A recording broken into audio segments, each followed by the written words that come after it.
Welcome to the Bulldog Blitz. I'm Whitney Simmons. Varsity sports at Butler goes back many decades.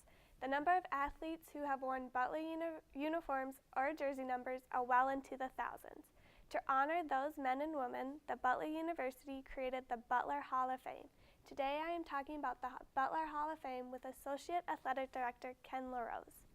Thanks for being here today, Ken. Thank you, Whitney. It's good to be here. So now the Hall of Fame dates back to the 1991 was the first when it was all created, and it started out with charter members.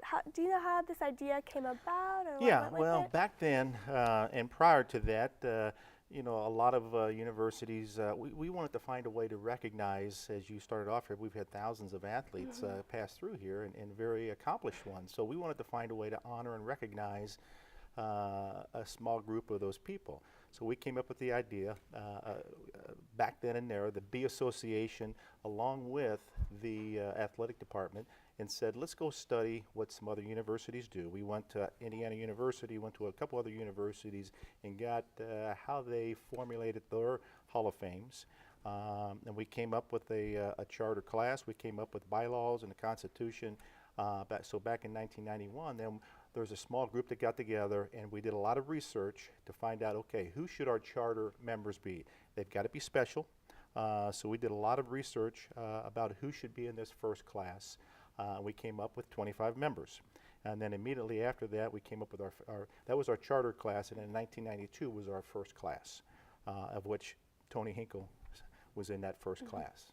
And so what made you want to do the charter class versus having the first class versus just starting with this six and then going into Well, I think that was kind of what a lot of institutions had done prior to, so it was kind of like they said you need to probably do a charter class to recognize that special class first and then start with your first class after that. And that first charter class was special people, of which all of them were deceased. So it was kind of what we went back in the archives and back into the years gone by of Butler University athletics to choose that first charter class. And then we started with the second class. I'm not sure if it was all deceased members or not, but probably most of them were. And then in '93, our second class, we started to induct some living members as well as some deceased. So, and up until this point in time, we haven't gone backwards much. Now that we're in the 2000s, we're working our way up through the years. And so how does a person get nominated into the Hall of Fame? Well, we've got a process, and that's in our bylaws, but we work backwards whenever our induction ceremony takes place, and we work back usually about 4 or 5 months or so. We send out nomination forms to all the athletes, all former athletes, and then we request that they send in nominations, whoever they want to nominate, their classmates or their father or a brother or somebody like that.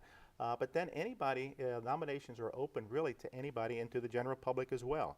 We don't get very many responses from the general public, but there are sometimes people will email us, and we have a running list that we formulate. Anybody who's been nominated, we keep them on a list for eternity that we refer to. Now, again, the committee, the selection committee, works off of that generated list of accumulated names from time to time, and then the committee gets together, does a lot of research, does a lot of comparison, and then selects the members for that given year. And now you said the general public, do they mainly just send in an email, or do you send out a big promotion saying you can nominate Hall of Famers, or is it? Well, like I say, it's mainly to former athletes, and in today's world of technology, we've gone mostly now electronically to email. All the email former athletes that we have email, we send electronically. We also try to, the ones we don't have current emails of, we will send what's called a snail mail and send a form through the mail and ask for them to respond. Usually we give them a month to say, get this in by this date, and then the committee will consider all those names that have been collected. So each and every year we send out, okay, we're getting ready to nominate our next class. Here's your opportunity as a former athlete to nominate somebody that we've missed over the years. Okay, we don't get a whole lot of responses back from the former players. We get very few back from the general public. We don't advertise to the general public, but our bylaws state that anybody can nominate, whether they're a current or former athlete or not. And so is it mainly just the athletes you get the response from, or do you try to get the coaches as well from previous That's seasons? a good question. And what we've discussed here lately, because I've been on the committee, on and off the committee over the years, and part of the B Association as well.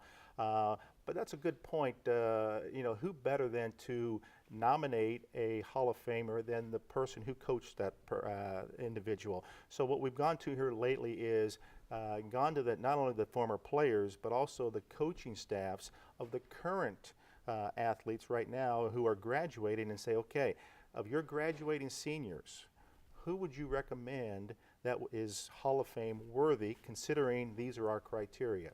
And they will write down and say, now they're not eligible. Part of our bylaws and requirements is no student athlete is eligible until they're 10 years out.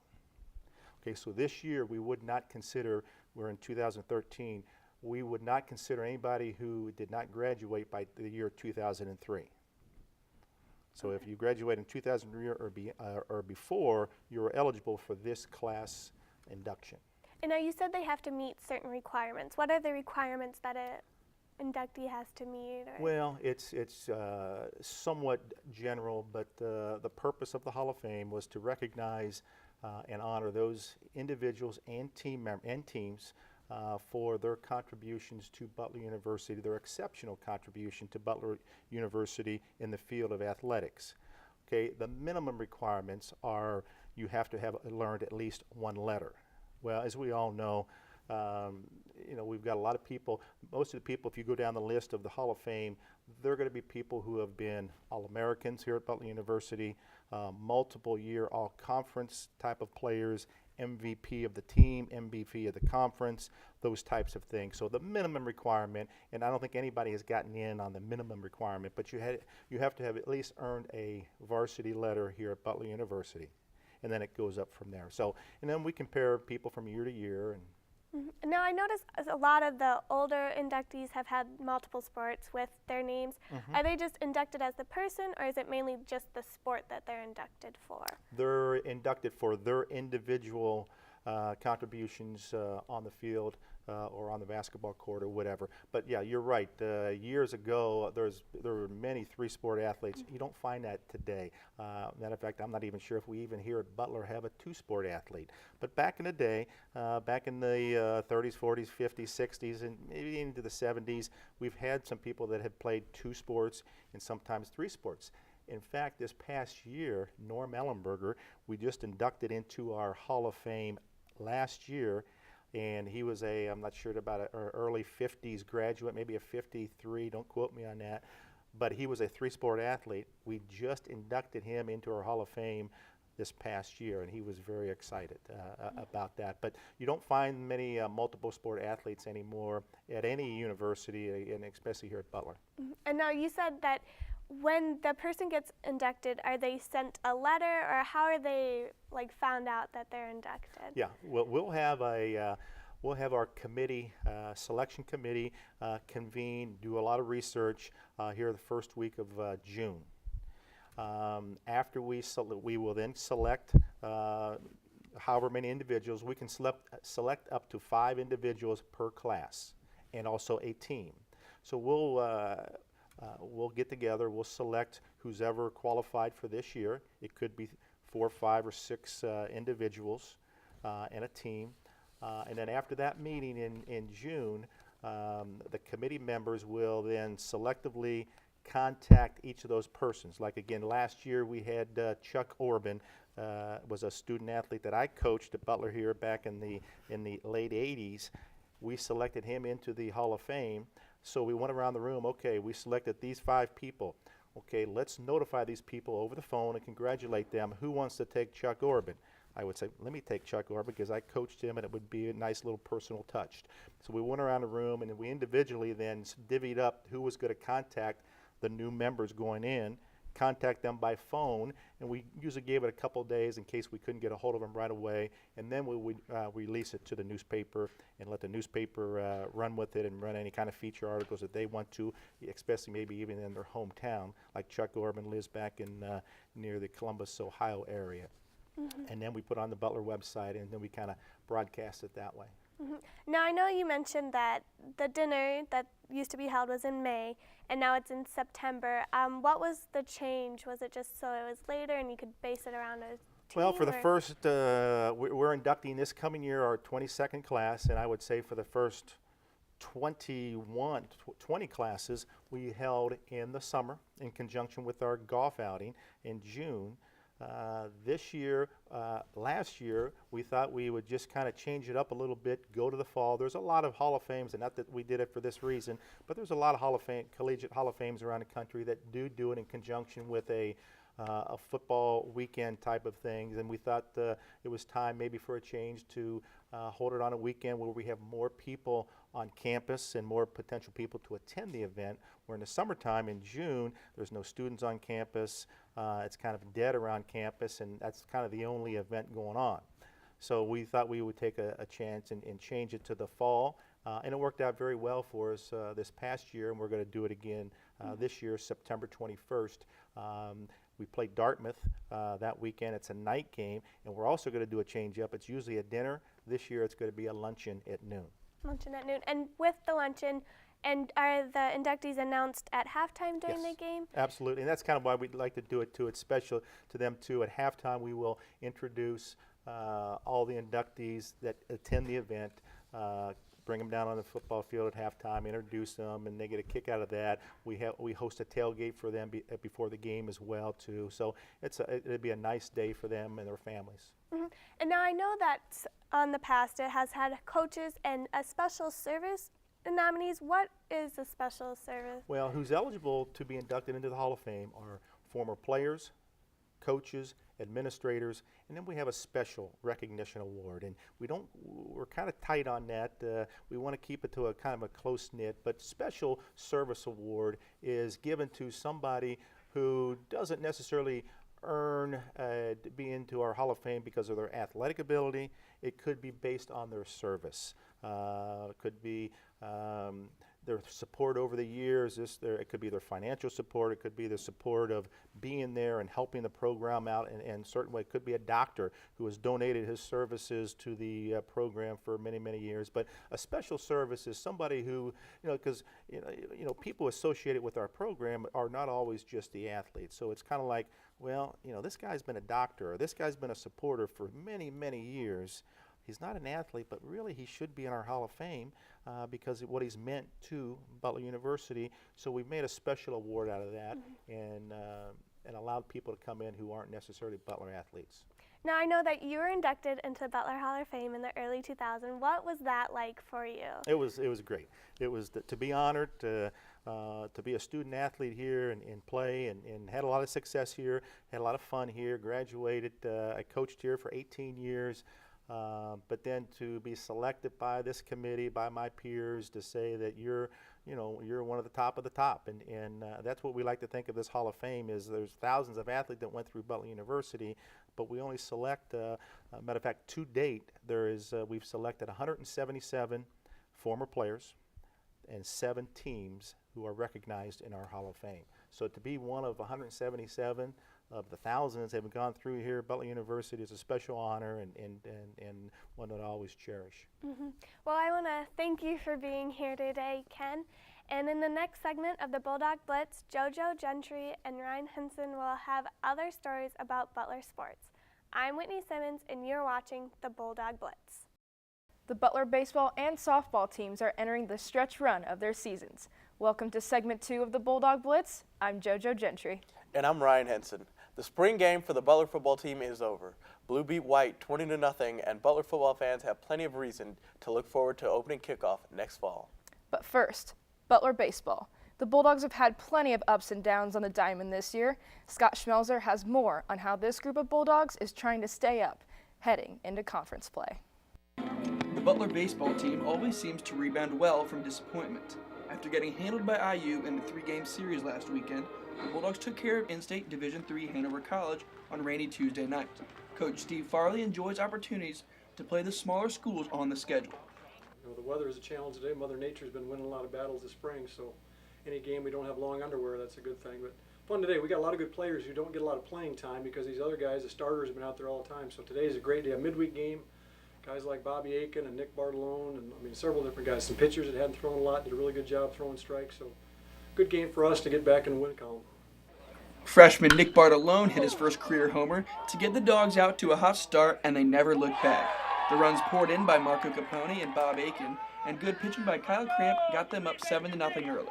After a brief rain delay, the final score was 10-2 for the Dogs. This game is the start of a long stretch of games and final exams coming up for the guys. Trying to focus tomorrow, win the first game tomorrow, but Fordham is a big series for us. Kind of keep our focus while we're getting ready for final exams. Like at Butler, that's a challenge. Academics is a big deal, so let's really kick our butts here for one more week, stay focused, and now go do the tests and then get ready for the next A-10 thing. But this Fordham weekend will be a big weekend.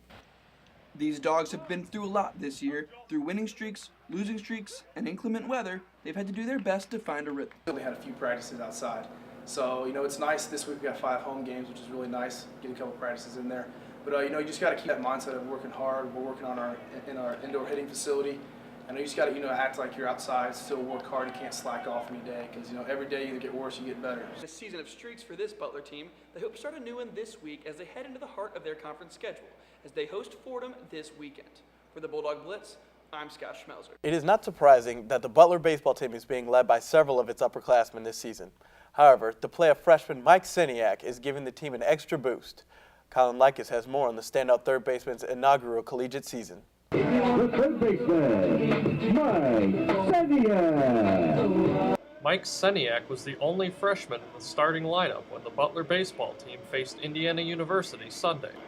But that does not surprise any of his Bulldog teammates. This guy can hit. My whole approach this year was not do too much. I'm not trying to hit home runs or make the big play, make the big hit. Siniak is second on the team in batting average and hits, and third in runs batted in. An injury to junior Pat Gwinnane initially gave Siniak starting time, but he has earned even more time since. That kind of propelled me into the starting lineup, kind of showing the coaches what I could do when Pat wasn't there. Siniak is doing much of his damage at the plate hitting singles, something he is not used to. It has even earned him a unique nickname. A lot of my teammates kind of kid with me, call me a slap hitter, which I've never been called in my life. Senior catcher Radley Haddad says Siniak's success has a positive impact on the team's other young players as well. Shows them that, got to be a senior, a junior, to be, in the lineup every day and contributing. Haddad says he feels the sky is the limit for Siniak thanks to his work ethic. He's got a bright future ahead of him. We're just really proud of him. Siniak is simply trying to keep everything in perspective. I don't really want to take anything for granted. For now, Siniak will continue to share time at third base with Gwinnane. However, with Siniak in just his first season at Butler, it's safe to say that the hot corner will be well manned for years to come. For the Bulldog Blitz, I'm Colin Likas. 4 Butler softball players are in the last weeks of their college careers. The team honored its seniors during a doubleheader against conference opponent St. Joseph's. Devin Brierly made a switch from basketball to softball this year and specializes in base running. Megan Sullivan had a base hit against St. Joseph's. She's batting over a 300 this season. Devin Deering plays first base and is among the team's leaders in RBIs. Pitcher Jenny Esparza has had injury problems but struck out 2 batters against St. Joe's. After the game, the 4 players were honored at a banquet. The Atlantic 10 Conference softball tournament begins in May. The Butler football team looks like they are ready to defend their Pioneer League title. Matt Rhinesmith covered the team's annual blue and white spring game and filed this report. The Butler football team finished off their spring workouts with their annual spring game on Saturday. The Bulldogs, the defending Pioneer League co-champions, look forward to the exhibition every year. The 2013 version of the Bulldogs is led by senior quarterback Matt Lancaster. Lancaster, named first team All-Pioneer League last season, has had a great spring, says junior defensive back Kevin Cook. Matt looked really well. Like, he was picking our defense apart pretty well every now and then. I mean, our defense was able to hold up, but he looked really good this spring against our number 1 defense, which seems to be really good for us. So. Another returning star to the figures to contribute this season is senior running back Trey Heater. Heater joined Lancaster on the first-team All-PFL squad last season while running for over 1,100 yards. Junior defensive back Ryan Hinson says Heater is a challenge to practice against. And then Heater's just a great running back, strong, fast, he can pretty much do it all. While the play of Lancaster and Heater will be important, the Bulldogs also returned 10 starters on defense. Hinson says he is expecting a lot of success from the defense in 2013. We're expecting a lot of success from the defense. You know, we had 2 first-team all-conference players as well. You know, so, I mean, we have our stars, and when we have a solid backing too, a couple new faces, but, I mean, they're seasoned, you know, they got a little bit of time last year. Overall, a very solid group, you know, from the linebackers to the defensive backs. The Bulldogs will continue with their light spring workouts until camp starts in August, just prior to the school year. For the Bulldog Blitz, I'm Matt Rhinesmith. Butler sophomore and brain cancer survivor Eric Day is inspiring people through his Stay Positive campaign. Day provides an inspirational message that is incorporated into people's daily lives, and Butler student athletes are paying extra attention. Here is my story about a recent gathering that Day hosted to encourage people to stay positive. People of all ages are learning about Eric Day's Stay Positive campaign. A Stay Positive night was held recently to remind people that the only disability in life is a negative attitude, and Butler student athletes are a few of Day's biggest supporters. I can gain a lot from this because, you know, what he talked about really does apply to sports. You can really apply everything that those guys are talking about into every aspect of your life. I've been having a rougher semester with volleyball so far. Day's always encouraging me, you know, stay positive, take the bigger person, and it'll all pay off in the end. Butler junior Kyle Marshall says he believes Day's Stay Positive message will be spread around the world. I think this event is just a start of something that's going to be something known nationwide, worldwide. Definitely just one person can definitely make a difference for a lot of people. Eric Day's Stay Positive campaign has inspired student athletes to remain positive in their academic, social, and athletic lives. My granddad, he died to cancer too, so it was a real rough time for me doing it, but now I just know I gotta keep staying positive, get past it. I can incorporate it in my athletic life just by when we're running, not wanting to go to practice, doing hard workouts, just know we gotta stay positive. Well, it was neat for me to share my story personally because it was the first time I've really been able to talk about it. Let's say you get down a few points, you can't get all negative and give up on the game, you gotta keep playing. Stay positive has a lot to do with mental toughness, both on and off the court. Butler senior Rodney Clark says Day's story motivated the men's basketball team during the season. You know, waking up before practices, maybe it's early morning, you have a negative attitude about being sore. You know, remembering these guys up on the stage, it makes me want to be positive every day. I mean, it's unfortunate what had to happen, but it's for the best. I mean, cancer's probably the best thing that's ever happened to me. It's changed who I became, and it's just important to me that to spread the positive message. I care about so much about others. For the Bulldog Blitz, I'm JoJo Gentry. That wraps up another edition of the Bulldog Blitz. I'm JoJo Gentry. And I'm Ryan Hinson. Have a great week, Bulldog fans.